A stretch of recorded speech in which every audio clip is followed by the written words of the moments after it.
All right. Welcome to DCT. Episode 52.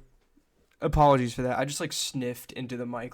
I hope it's not really loud when we start, but maybe they'll get used to it. So episode 52.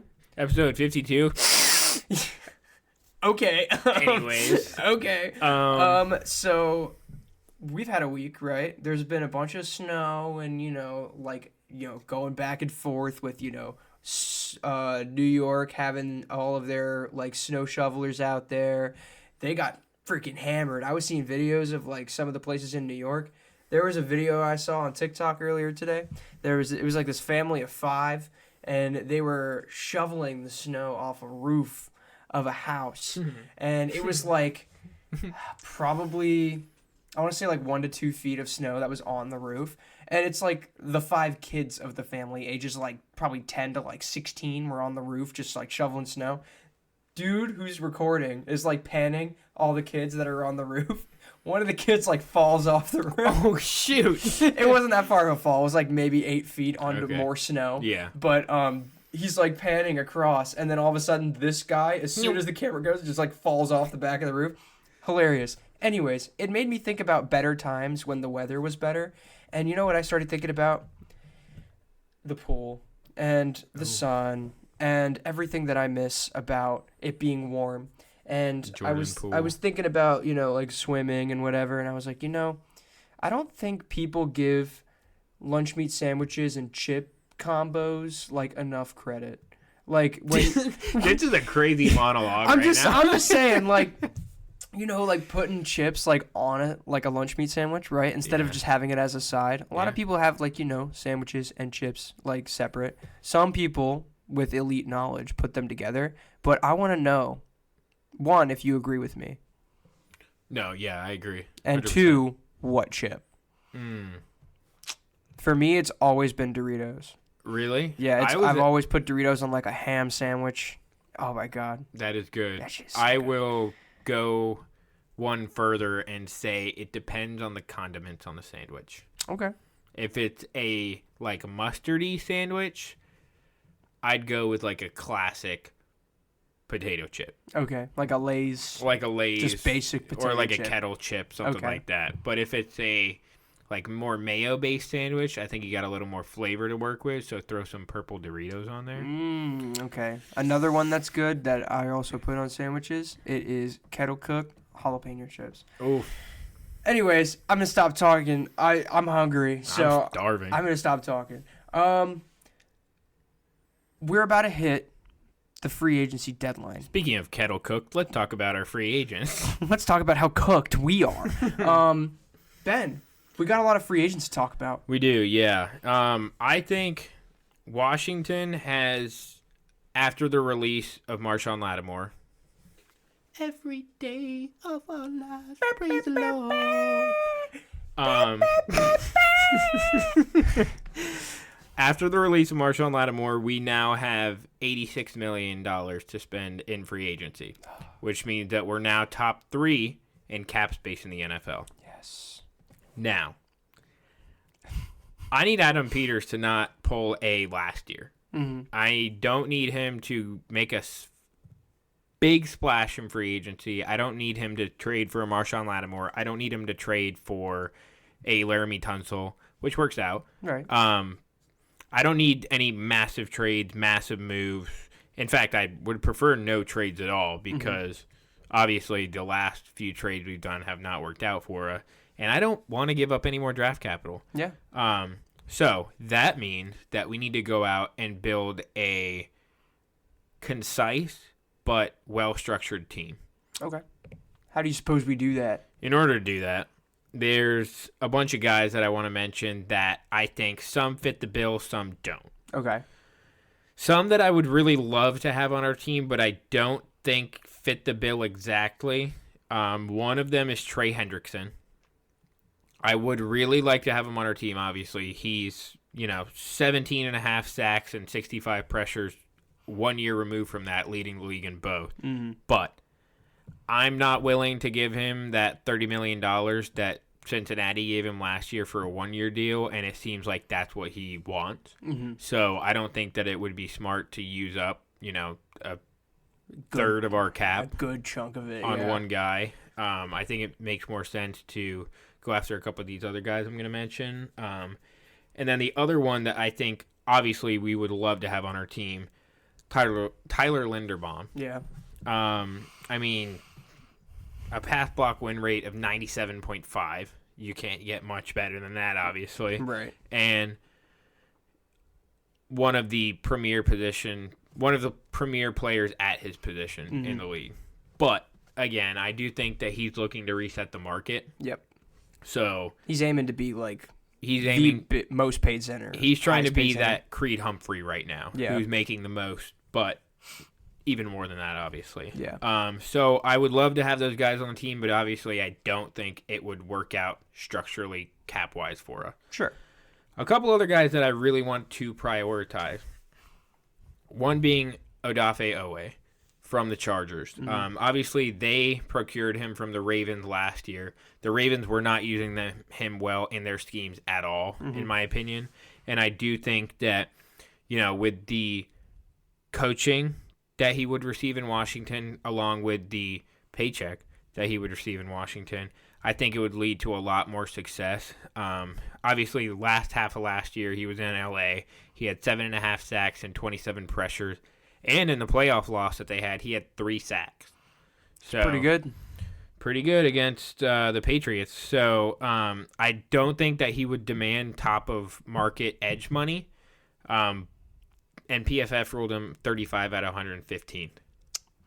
So if we're looking for that edge pressure that we so desperately need, and we don't know if we're going to go with one of the edges at 7 in the draft, that would be a perfect solution in my eye.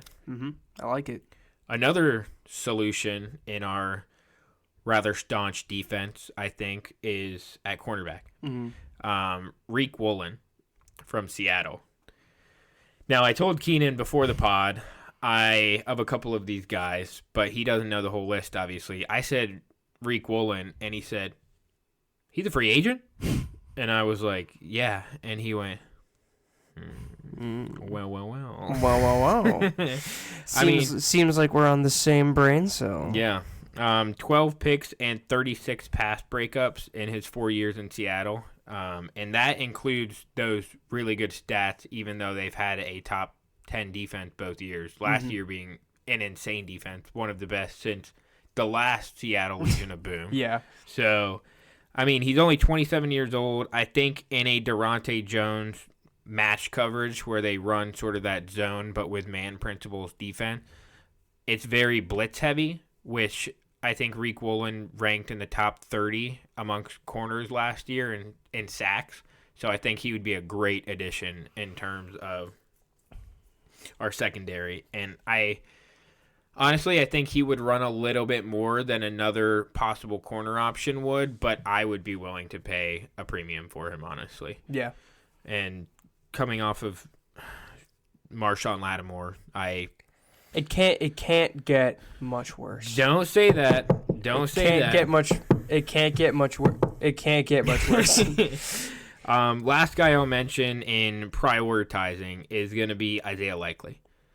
I think after the Falcons tagged Pitts, and there's a couple other guys out on the market right now, like a David Njoku, like a now Jonnu Smith, that I think could sort of serve as bridge tight ends.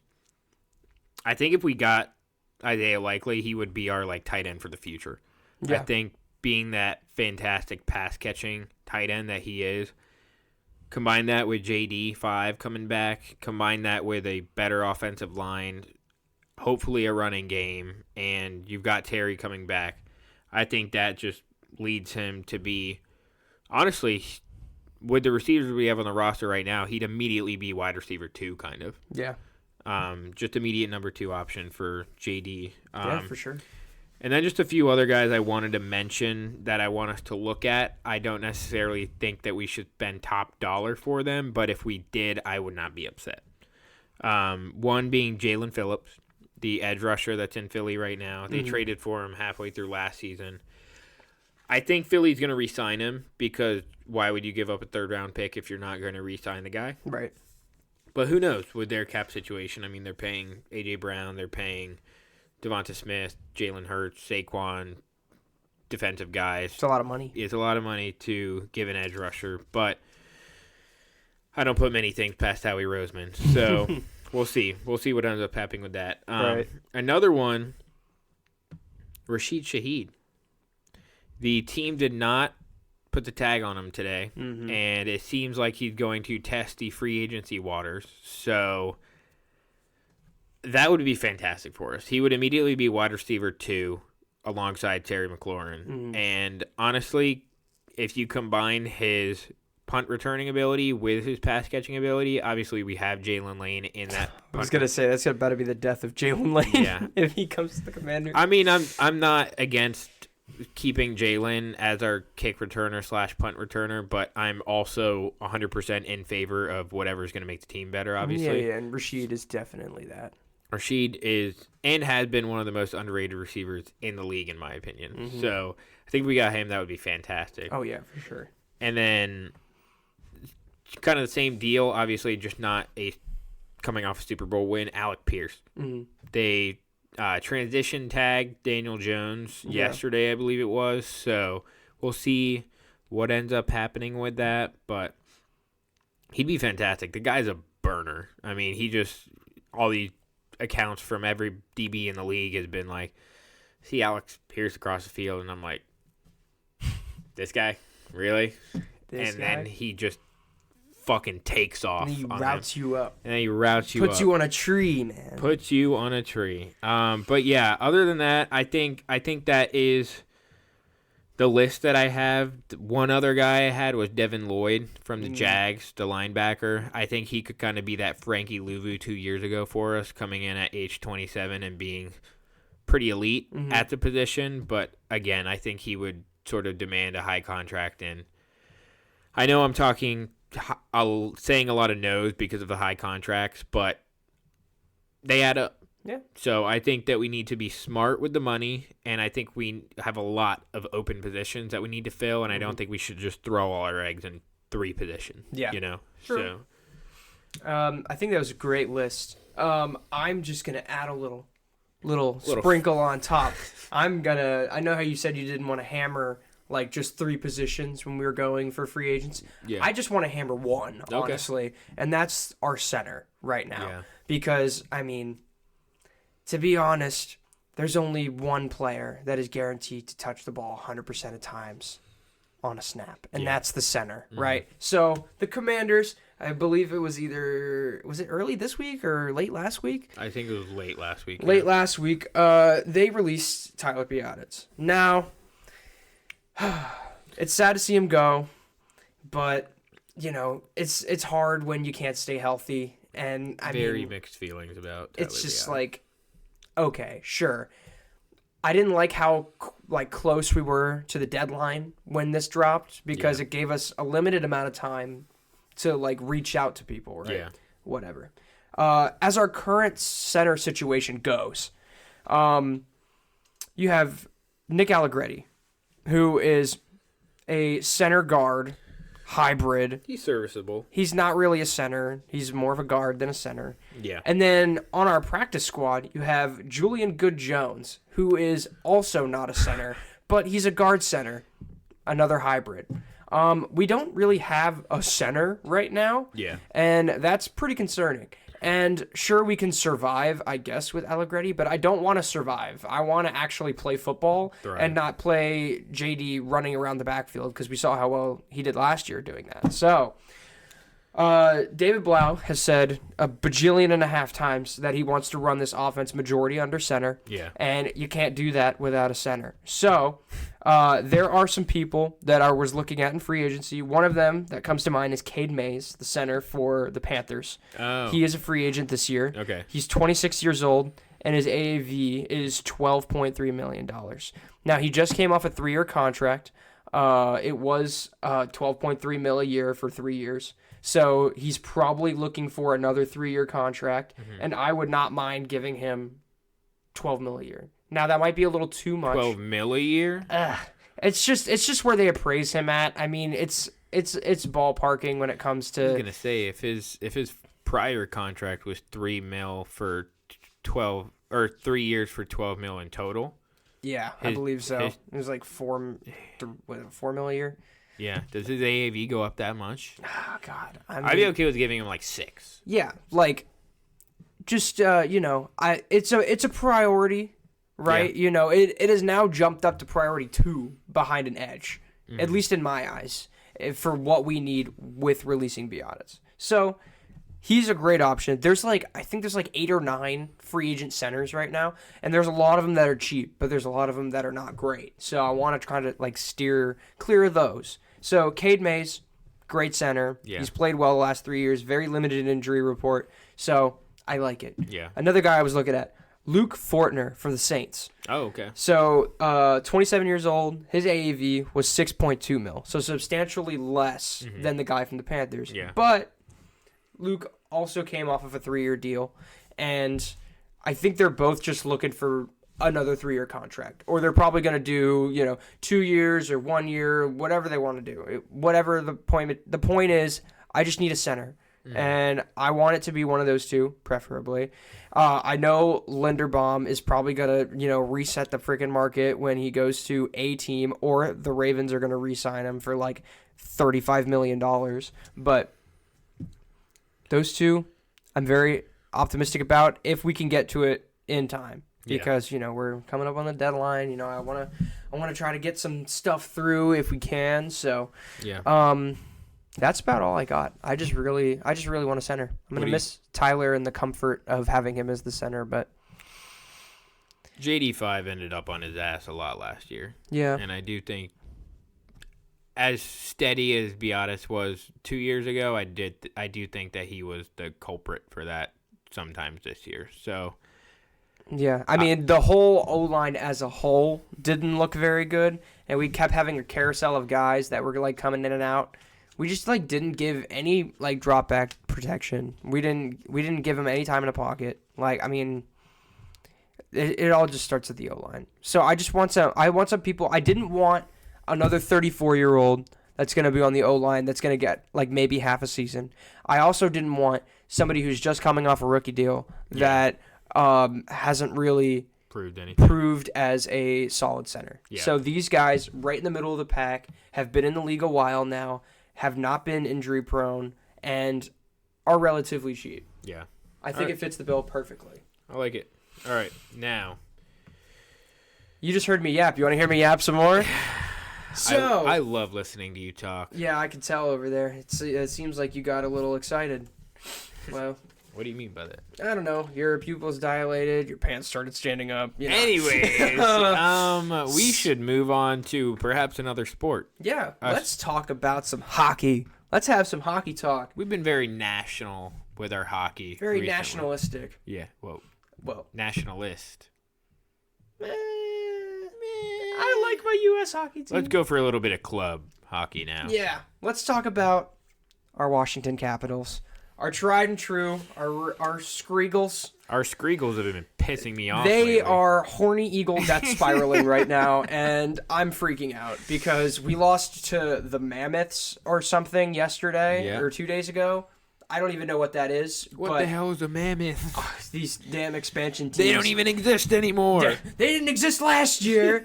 It's the same as the Vegas Golden Knights all over again. If we meet them in the cup this year, I'm going to piss myself. Anyways, that's being crazy optimistic because I have some problems with this team right now. I think everybody does. One thing that is really pissing me off is that we're lacking talent at our wings right now.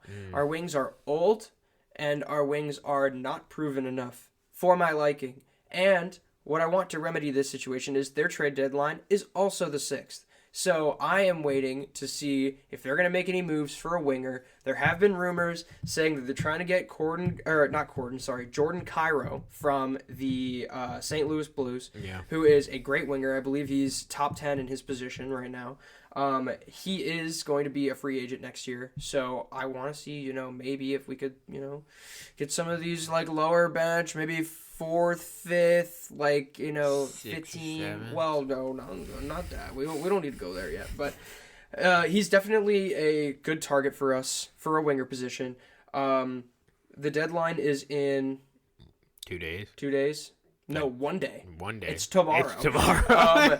They need to get it together like right now because there's also like probably like another 4 or 5 wingers out there that would also benefit from this. We just got to get younger on the wings. Yeah. Like the speed and the age of our vets is killing us, and it's slowly eating us alive. Which is getting me into my next point, which is fixing the power play, because I cannot stand our power play unit giving up 97 goals a game. So, our Achilles heel this year obviously has been our power play. We have lost, I think it was 5 games now in the power play. I think our power play record is 1-5. Yeah. And then our overtime record is even worse. I don't even want to talk about overtime, but these like isolation, like mismatched man, 5-on-4s, 4-on-3s, 3-on-3s. Yeah. We just can't seem to play hockey when we're not playing 5-on-5 hockey, which is ridiculous. Even sometimes, even when we play 5-on-5 hockey, even when we take our goalie out, we still can't play hockey. It's crazy. The Caps are 9th in the league in total penalty minutes, which is largely attributed to Tom Wilson. He's the league leader in penalty minutes by a wide margin still. I believe he had 78 penalty minutes so far this year. And our power play percentage as a team is 16.4%. That is atrocious. 1 out of every 8 power plays we score a goal, if my math is correct. That's 28th in the league. Now, coming out of a borderline playoff contending team, that is terrible. So, it all starts with my last point, but it's gonna bring the whole thing together. It's mismanaging the vets' minutes. We're giving way too many minutes to a lot of the older guys, and especially as we're starting to come into playoff time now. We have less than 20 games now until the playoffs. Some minute totals from our vets. Ovi is averaging 17.5 minutes a game. Carlson is averaging almost 23 minutes a game, which is crazy to me that Carlson is still getting that much. But then again, he's still a top defender in the league. So I'm giving him his flowers. But as we're approaching the playoffs, we need to keep these vets healthy. We got to start subbing in some younger guys. Yeah. So some guys like Alexiev or McElrath, like some of these younger defensive guys that could sub in for them, skate longer, keep them fresher for the playoffs. Our vets, our goal scorers, like we have to manage correctly these last 20 games of the season if we want any shot at having. I mean, Ovi's had a decent season this year for a 39-year-old. I would love to see him in the playoffs. I can't have him putting up 18 minutes a night and risk hurting himself when he could put up like a good 13 minutes a night. Yeah. We were talking about it before the podcast started. Top 3 players on this team points-wise are Alex Ovechkin, Tom Wilson, and Jacob Chychrun. Both Tom Wilson and Jacob Chychrun have a plus 19 plus-minus, while Alexander Ovechkin, who leads the team in points, has a -1 plus-minus. So when he's on the ice, he's not as efficient. When he's not in his office and he's scoring, when he's on the ice, he's not efficient. And it's the speed, he is just getting burned by everybody. It's like watching Bobby Wagner try to cover a running back out of the outfield or out of the backfield. Yeah. It's great. It's great. I love to watch it. So younger guys towards the end of the season need to get more minutes. Rest your vets for the playoffs. Try to get a winger before tomorrow night. And God, Spencer Carberry, if you don't freaking fix your power play unit, I'm gonna freak out. But it's also like we're at the point in the year where, playoff hockey starts in a month? Yeah. And we still haven't fixed the power play. It's been like this all season. Like it's been the entire season. It's been since game 2. What is he going to do in 1 month? Unless he wants to tank and just try to get I don't even know. Well, you can't tank with Alexander Ovechkin on your team. You can't. It's ridiculous. Maybe it's just the DC mindedness in me to just tank. Every year and just try to get something good. Might not make the playoffs, tank, have the worst record. Maybe we'll do something. Exactly. Plus, we got some players that don't get any minutes at all that we may we got a pretty nice prospect coming in next year. So definitely some hot seats. I believe. What's his name? Trevor Van Riemsdyk. I feel like he's on the chopping block for a guy that's going to get switched out into the farm league. So. Yeah. We'll see what happens. But Caps, get your shit together because I can't have the Wizards and the Caps playing at the same time, and both of you guys are ass. So I know we're still 37 or 31 and 27, but Not Fix for it, long. please. You guys are stressing me out. Not for long if they keep playing like that. Oh my god, that's a lot of yapping for me. I'm done talking for the rest of the episode. Boo. It's all you, baby girl. It's all you. Shower me with your words. Wow. That's quite the intro. Can we start the episode like that next time? Shower me with your words. Yeah, that was beautiful. Shower me with your words. Anyways, Should I make that like an audio clip? And we can put it at the beginning when we show our little like. That'll be our intro. Yeah, we can make an intro now. Stonks. All right. Anyways. Big brain thinking over here. Yeah. Anyways, I'm so tired. speaking of looking tired and having a bad record, the Washington Wizards. Oh yeah, those guys. Our transitions on this podcast are elite, by the way. I don't know if you guys have recognized Second that to yet, none. but- We're also twinning with the jerseys today, guys. Well, not really, but gotta show Wizards. The next one's gonna be Sharif Cooper Go with the. and Will Riley. Honestly, I'm just gonna make a bench team of just jerseys. William Wiley. William Wiley. Okay, so, honestly, we're at that point in the season where I don't really want to just stat recap the Wizards because it's going to be depressing for you. It's going to be depressing for me. I don't feel like doing that. And I feel like at this point in the season, we've talked enough about our youth, who we need to keep, who we need to not keep moving forward, what the outlook on next year. So, I'm going to give you a few hot takes. Okay. About the Washington Wizards, and I want you to rank them 1 to 3 in likelihood of it happening. Okay. I like it. Picasso. Let me get it. First one, next season, so 26 to 27, Trae Young will lead the league in assists. Oh, I don't doubt it. I don't doubt it at all. That's Okay. a good one. Next one, Trey Johnson will actually be the team's leading scorer for the foreseeable future, even after we have our draft pick coming up this year. Okay. So more points than Sarr, more points than Boozer/Dibanza, more points than Keyshawn, more points than Trey, More points than AD. more points than AD. Now, I'm also forecasting this like in 28. He will be the leading scorer. Yeah. Okay. All right. And then 3, Alex Sarr will be a multi-time defensive player of the year. Yeah. If Wemby keeps getting hurt, bro, I can see it. I mean, shit, Sarr's out right now, so. Yeah. I was we were talking about this the other day. Not a lot of people heard about this, but Alex Sarr got in a car accident. Yeah. And Thank God he's okay. he didn't report it to anybody, which is why nobody knows this. The only reason I know this is because one of my buddies, shout out Nick, he works at an auto body shop, and his car came into his auto body shop. Oh, wow. And he knew it because he was working, like, when he took the car in, he was talking to his agent, and he was like, yeah, this is Alex Sarr's car. Like, What do you mean? yeah, it was crazy. It's a nice freaking Why is sports it beat car. the shit? Apparently, the car is not that bad, so hopefully the injuries are not that bad. But then again, he is a toothpick, so we'll see. He's fine. But yeah, I like that. I will say, in terms of likelihood of it happening for your 3 hot takes, Yes. I would say the one that is most likely to happen will be Trae Young leading the league in assists. I Okay. would say with the amount of young talent and like vet talent that we're going to have on a starting roster, Trae is easily going to average like 11 assists a game. And I can see that leading the league next year. Second, I'm going to go with the Sarr being a multi-defensive Okay. defensive player of the year. Jesus Christ, I'm having a stroke. Defensive player of the year. You're doing great, sweetie. Oh, shut up.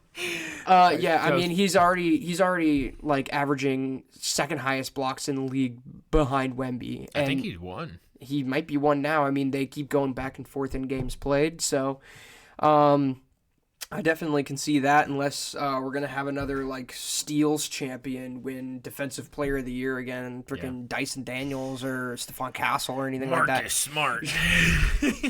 Ex-Wizards legend, Marcus Smart. And then you've got Trey Johnson at I got 3. I love Trey Johnson. Don't get me wrong. Yeah. I just think that next year, Anthony Davis is going to lead the league, or not lead the league, Jesus Christ. lead the team in scoring. Okay. I feel like he just has like the most consistent offensive game on this team, with the roster for next year. I feel like he'll also get not as much attention in the paint if him and Sarr are playing and they're both healthy. Having those two on the court at the same time will allow more mismatches. Oof, the pick and rolls are going to be beautiful. The pick and rolls are going to be amazing. The getting to your spot and posting up, like all they have to do is swap. There's no way that there's going to be teams out there that are going to just throw 2 7-footers at you. Yeah. And we can now. So like it's so nice. And so like I feel like one of them is going to get mismatched, the other's going to benefit. Yeah. The offensive rebounding is going to be amazing. Oof. And oh god, I'm getting off just thinking about how I'm much salivating. I'm just licking my chops over here. Good Lord. So yeah, that's my rank 1, 2, 3 of I like it. of the hot takes. It's very exciting to think about all of this, Yeah. and I just needed to be here already so I could stop like thinking about it and just seeing the fruits of the trees. Yeah, all I can think about, although we do have somebody playing tomorrow night. We do. Speaking of the future assist leader of the league, somebody got a little chippy the other night. Somebody got a little upset, and you know what? I fucking love it. I love the fact that we have somebody on our fucking bench talking so much shit to the referee and walking onto the court that he gets kicked out of a game. Yeah. When was the last time that happened? When was the last time a Wizard got ejected? Do you know? 'Cause I don't. I don't know. Bradley Beal probably being an asshole. I don't know. Probably, But but like our team is just so nice. Like it's just a bunch of kids, a bunch of guys. a bunch of nice kids, bunch of guys being dudes. just a bunch of dudes being bros. Nobody ever yells at the ref, and then you got Trey coming from Atlanta. Yeah. Need I say more? Yeah. I loved it though. I love the fact that somebody could finally get into the game enough, and not even playing the game. And he was logged a minute yet. No, but he is logging a minute tomorrow night. On Thursday. I don't know how I feel about it, to be honest. He's marking the end of the trade deadline Yeah. by playing a game for the Wizards. Yeah, but also like, I don't know. I feel like if he comes out tomorrow night and we win, people are gonna be like, "You gotta play him." No, see, this is exactly what they want. If we come out and we fucking smoke them tomorrow, We're playing the Jazz, by the way, who are in competition with us to be the worst team in the who are NBA. 2 wins ahead of us, so we can win this game. We can, but I don't If we want- smoke them tomorrow, Mhm. this gives all of the dormant Wizards fans hope and potential, which is exactly what the Commanders did to us last year. And look at how well that turned out. we had one good season where we made a playoff run. Next year for the Wizards, maybe. if we come into wherever they're playing, are they playing in Washington tomorrow? Yes. Okay, if we come into Capital One Arena and we play the Jazz and win by 15, everybody's going to be like, oh my God, we haven't even added Anthony Davis yet. Imagine how good And this a team is going to draft be. pick. And a draft pick. And a hopefully top 3. Right now we're sitting at 4, so Well, that's only 4th in lottery odds. Yes. Not necessarily 4th. fourth in lottery odds, because the lottery is just a giant freaking genius system, isn't it? Fuck the lottery. Anyways, I'm very interested to see it, but I am a little hesitant to watch. We will be, obviously. Yes. But still hesitant. So that's all I've got on Trey. Do you have Yeah. anything else on Trae Trey? Young debut. He's gonna be a great Wizard. Trey's gonna slay. He's going to be one of the best Wizards of the 2000s. So far, Yeah. he's going to be one of the best. Not a real high He just bar to immediately reach. shoots up right behind Bradley Beal. Yeah. Yeah. I mean, yeah. Yeah, I can't think of anybody. Like, John you gotta- Wall, Brad Beal, everybody else. Trae Young, Gilbert Arenas. That's like your 2000s. John Wall, Gilbert, Bradley Beal. Paul Pierce for like a second. He hit one game-winning shot. Nobody thinks of him as a Wizard. Okay. Right? Well, I'm kind of getting mixed signals from the Wizards Celtics fan over there, so Excuse me for defending my guy who had a really nice shot. I love Paul Pierce. I am the first person to defend Paul Pierce, even when he shit his pants. We're forgetting about Johnny Davis.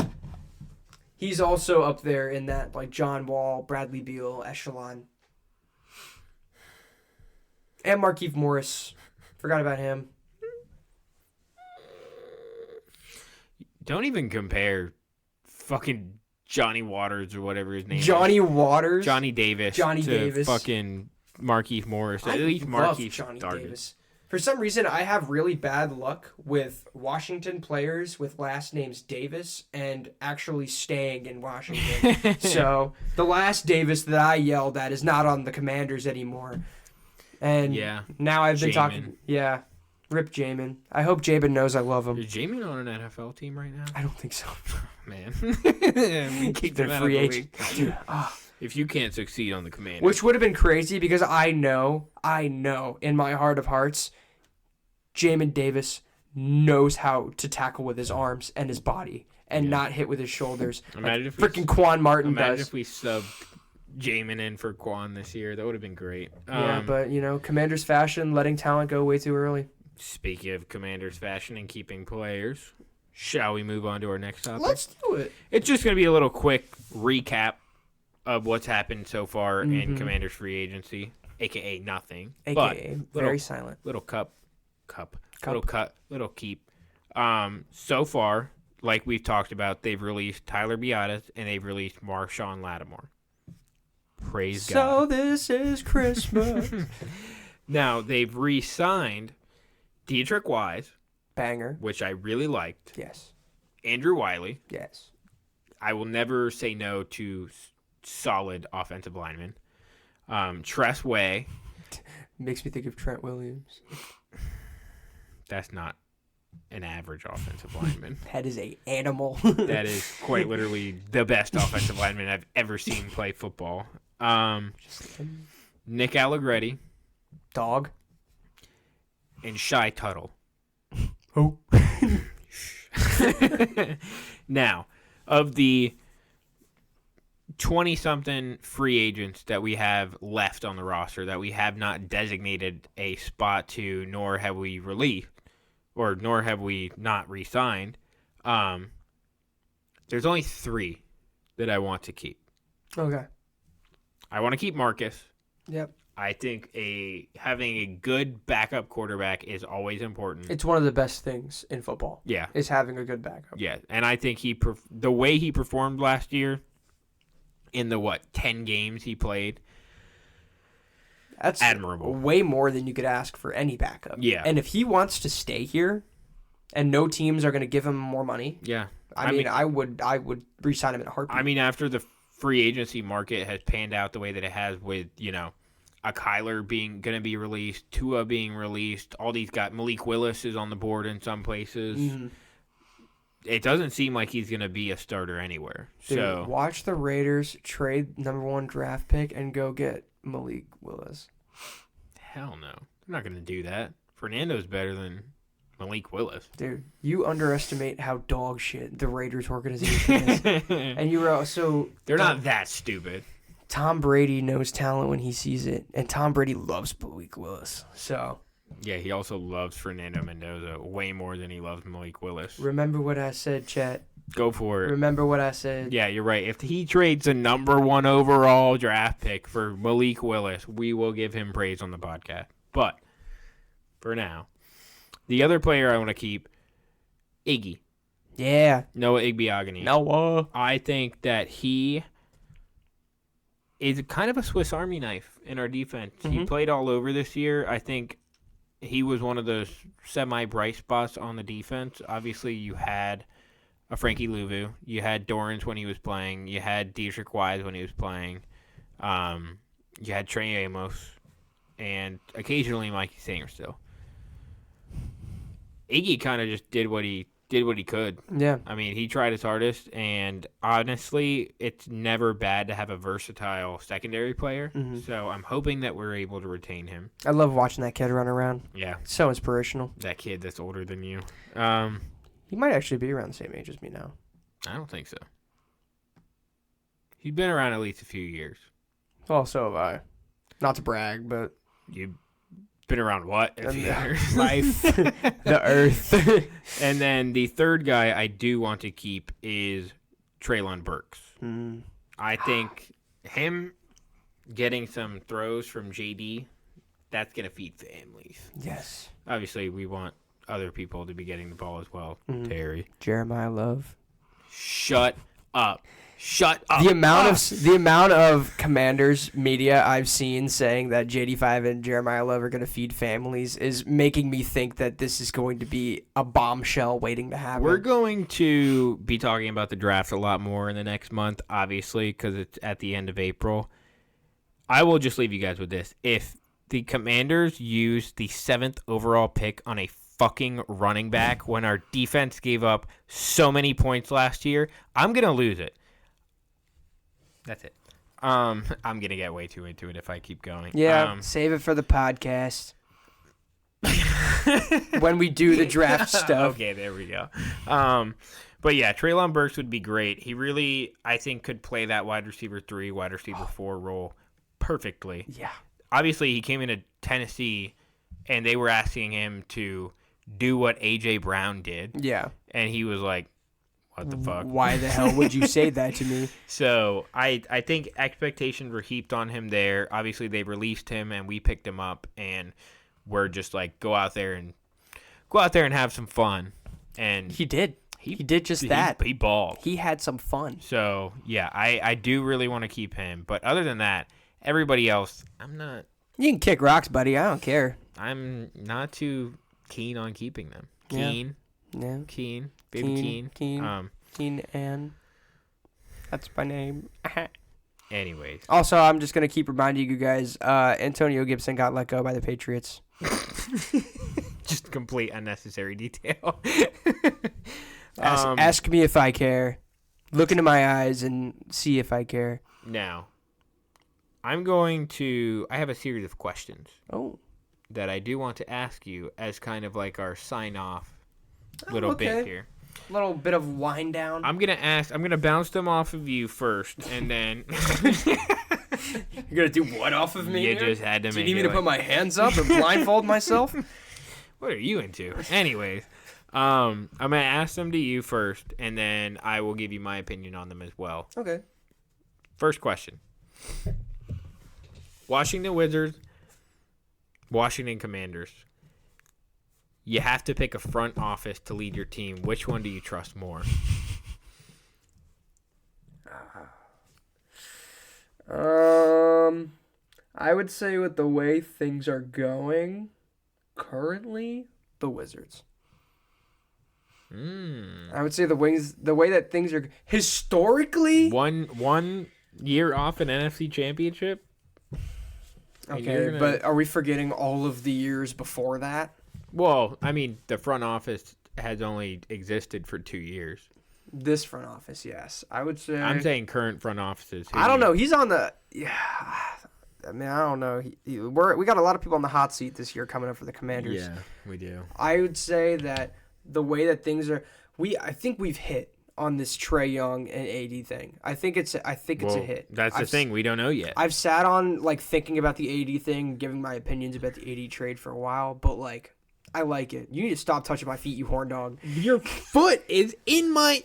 Sorry, I'm a large human being, okay, and I need more space. You're not. Sorry, I'm 6'4", 225, okay? I'm just gonna say I think I would trust the Wizards front office a lot more. I like the way that things are going right now. Is that English? You need some I like sleep. the way that things are going right now. There we go. And it makes me excited to watch more basketball. And the fact that Trey is playing tomorrow night makes me so excited to stay up late and watch basketball tomorrow. So yeah. I'd say the Wizards. Stay up late is crazy when the game's at 7:30. Well, I got work in the mornings. Oh, you're right. It's freaking 3 a.m. 5 a.m. Oh, yeah. Thank God. Yeah, I get to sleep in an extra 2 hours, so I only have to get up at 4 a.m. and not 2 a.m. Sleep? Are you going to do that? God. I would actually go Commanders. Yeah. I think that Adam Peters deserves the benefit of doubt considering the playoff success has obviously been there. Mm-hmm. The Wizards, obviously, it has not. Not to say that they don't have a very bright future ahead of them, but I haven't seen it all click yet, and I will give it to the GM that has. All right. Number 2. I'm really sticking with this Wizards Commanders thing, by the way. Okay. Number 2. Next year, what's more likely? The Wizards have a top 6 seed in the East, or Commanders win a playoff game. What's more likely? Yeah. The Wizards being 6 in the East, I think, is more likely. You think? I think we're not going to have a huge overhaul for the Commanders like we did 3 years ago into 2 years ago, where we just like flipped the script completely. I think this is going to be a slow burn year for the Commanders. I think we may go 9-8 when we fight for a wild card spot, but I mean that's like peak. I think. Really? I think with the Wizards, with the way that the East is right now, I mean, with the way the NBA is right now, especially with the 60-game rule, oh my God, they're going to give the MVP to Cade Cunningham, and I'm going to freak out because although I think he deserves it, every other person that should be in the conversation is getting ruled out because they're missing by a game. So, whatever, Cade deserves it, sure, but I mean, he's kind of like fourth on my list for who should be the MVP, but I'm not going to talk about that. I'm going to talk about what we were talking about, which is Wizards and Commanders. Wizards and Commanders. Sorry, Cade. I had to distract myself. I would say, yeah, I mean, the Wizards. Okay. Yeah. I'd probably also go Wizards. Yeah. Yeah. It's closer than I think, or it's closer than you think for me, obviously, but probably Wizards. I think Wizards end with like a top 4 seed next year. Yeah, I could definitely see us coasting to like a 6. Yeah. And especially with just the uncertainty of the East specifically, like. Plus, like, who knows? Maybe AD misses a little bit of time. Sure. And then I mean, that's bound to happen. Yeah. So. Trae Young's going to get suspended for probably getting in the same game as Scott Foster. I have no idea. But. Okay. There's a theme here. Do you want to guess what the next question is about? Is it about the Wizards or Commanders? Yeah. Oh, okay. What has been worse the last 10 years? Wizards lottery position luck or Commanders quarterbacks? It's got to be the quarterbacks. Like, I have not seen a team burn through so many quarterbacks the way that the Commanders have. One of them died to escape the Commanders. Do you know how bad that is? Well, he escaped them before. Terry he McLaurin died. has had 17 starting quarterbacks. Yeah. And that's just in Terry's. And that's just in 6 years. Yeah. Well, 7. 7. Yeah. I will say that the Wizards' lottery luck is so bad, though. Get shafted. They get shafted pretty much every time they're in that lottery spot. Yeah. But I've kind of just grown to just assume that the Wizards are just not going to get the number 1 overall pick. I've been talking about AJ Dabansa and Cam Boozer this entire year, like thinking that we're going to get them. And in the back of my head, I'm like, I know. But what if we get 6? We're going to get like fucking 5. We're going to end up with like Caleb Wilson at 5 or something like that. And it's going to be depressing. But it's just like last year. Yeah. When we had the worst record, and I was like, we are not getting Cooper Flag. The NBA will not allow that to happen. Last year sets a bad precedent for how just like unfair the lottery 18 wins. 18 wins, tied for the worst record in the league. Three-way tie, by the way. 3-way tie for the worst record in the league. And the 3 teams that had those records ended up at 4, 5, and 6. Yes. And the team that ended up with 1 missed the playoffs by 2 games. We're in the play-in, literally. They were in the play-ins. Well, they suck now, but... True. Well, they're doing better than us, so... Yeah, well, that's not that hard. Oh, with the number 1 overall pick, no? All right, I have a last one. Okay. This one's kind of a longer one, so we'll see how we do, depending on time. If you could take a player in each league of the DC sports and add it to the DC team, who would it be? So NBA, if you could take anybody in the NBA and put them on Just the Wizards. plug and play. Plug and play. Is there a goal in mind, or I guess winning Win the whole championship. thing? Okay. NFL, same thing. NBA, NHL, MLB. Okay. Let's start off MLB. Who would you add into the Nats? Is this like just purely hyperbolic? Like I'm just like. Like you're taking. Is this just you're like taking the player, their contract. this and is completely whatever. hypothetical? Just like no shit. like Obviously. free agent. I don't have to worry about free agency or anything like that. No. All Like right. you're taking this player on the team that's established right now with whatever cap space they have, with whatever situation they're in. I'm taking the Nats with Shohei, bro. They need a pitcher and a hitter like a motherfucker. They need everything. They need everything, and Well, Shohei takes care of two of those problems. Baseball's so odd because, like, obviously you can take a pitcher, but if you're a team with a great pitcher and a shitty rest of your team, you're just the Pittsburgh Pirates. Yeah. If you take an outfielder that's great at hitting, it does help you more than a pitcher would, but at the end of the day, like, you're the Angels with Mike Trout. Like, you're great, but that doesn't mean the team is. Yeah. Shohei, on the other hand, is both. He can control a game. He can. He can single-handedly control a game. As we saw in the friggin' MLB last year, the playoffs, Yeah. when he hit, 3 home runs in one game and then pitched 10 strikeouts? Yeah. That's It's exactly insane. what they need. That's exactly what the Nats just need a saving grace. Yeah. So Anything. that's who that is. Okay, now let's go to NHL. Who would you plug into the Caps right now? Well, we were just talking about those wingers. Honestly, I could. Well, I mean, obviously, I could see it if I could get someone like a Austin Matthews or like a oh God, I was just looking at all these names earlier. I'd immediately go Connor McDavid. Yeah, I was gonna say. I mean, that's the points leader, I think, right now. It's also hard for me not to be like, let's just add the best player from each sport and plug. Yeah, in sure, team. why not? But Let's burn Charlie Lindgren at the stake and go get what's his name, Hallebuck from the Lightning from the Jets or Jets. Sorry, not the Lightning. No, that would be great. But like, I think McDavid and Ohtani both kind of fit the mold of what both teams need. Like McDavid's a fast forward, relatively younger. He's obviously been in the league for like 10 years now, but relatively in hockey years. Yeah. And then obviously Ohtani's a all-around player that you need. I would say though, having the ability to have Logan Thompson and just like another like starting goalie, like that would just be having two starting goalies as your goalies would be amazing. You would look like the Vegas Golden Knights if they didn't get beat by the Capitals to win the Stanley Cup. So NBA. Who would you add to the Wizards? I'd probably take like an Anthony Davis or we got one of those. Yes. You're not gonna like my answer. I would say if you try to slime Jason Tatum on this fucking team, I am going to say we have the hands. We could use more defense. I would really like a small forward that could dribble the ball better.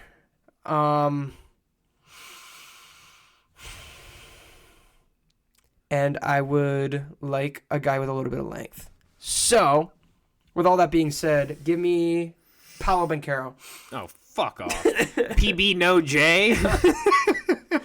Versus JT no ACL? Are you kidding? I would take Jason Tatum without an ACL over Paolo Banchero. Yeah, well. He is for those of you that don't know, Keenan here absolutely fucking despises Jason Tatum. Yeah, you got something on your Shut mouth the there, fuck buddy. up, dude. You cannot tell me that you would take Paolo Banchero over Jason Tatum. A hurt Jason Tatum? Hey, okay, say he comes back. I think he comes back 80% of what he is. That's still better than I would Paolo. still take JT, yeah. Paolo Banchero was also like the first name that came off my head because I really didn't want to say Jason Tatum, but He would say Jason Tatum. I would. Well, actually, if I'm going to take a forward, oh God. Well, now I'm going to be sitting here fucking thinking about this, but You know who my first thought other than JT was? Anthony Edwards. Yeah. I feel like our team is too nice for Anthony Edwards, though. Let's add some meanness into it. Let's add some aggression. You know what? I think we could use more lawsuits. Let's go get Zion Williams.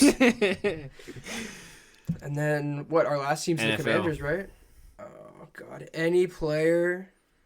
God, it would be a dream to have Jamar Chase on my football team. I was actually thinking Myles Garrett. Yeah. If not Myles Garrett, then probably like a Will Anderson. Like a young edge rusher. Yeah, I just need someone to replace Bobby Wagner, honestly. Maybe like, oh, God, I don't even know. What about like Caleb Downs? Yeah, if we were to draft someone like that, that'd be kind of cool. And not Jeremiah Love. I'm falling more and more in love with the idea of drafting Sonny Styles, by the way. What is the combine propaganda getting to you? It is.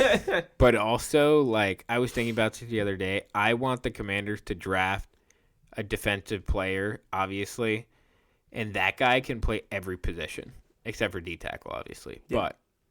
But we were just talking about the hybrid guys, Noah, Iggy. Yeah, he can play. He can play edge. He can play. He was a safety, and then Caleb Downs got there, and he moved to linebacker. So safety, linebacker, edge. You got a guy that can play all those. 6'5", Derrick Henry's weight. That's a big dude. Almost as big as me. Not quite as big though, but like pretty big. Well, he got you by like 20 pounds. Well, he got me by like an inch too, since I'm only 6'4". 6'4", 225. Yeah. Well, I'm skinny though. I'm like a 6'4", like 185. I'm like a Kyle Pitts. Well, you said you were 225 before. Oh, I was. Well, I've recently been on keto, so You've been going carnivore. yeah. Well, somebody wanted me to get on a gluten diet, but it went all to my thighs. So only Ben likes me with my bloated thighs. 80 of those 180 pounds were just in your thighs. Yeah, they're more like water wings now than anything. Saquon Barkley over here. My little lifeboat safety raft. All right, that's all the questions I have for you, sir. Thank you for passing your combine interview pretty well today. Oh, thanks. Did I get the job? No.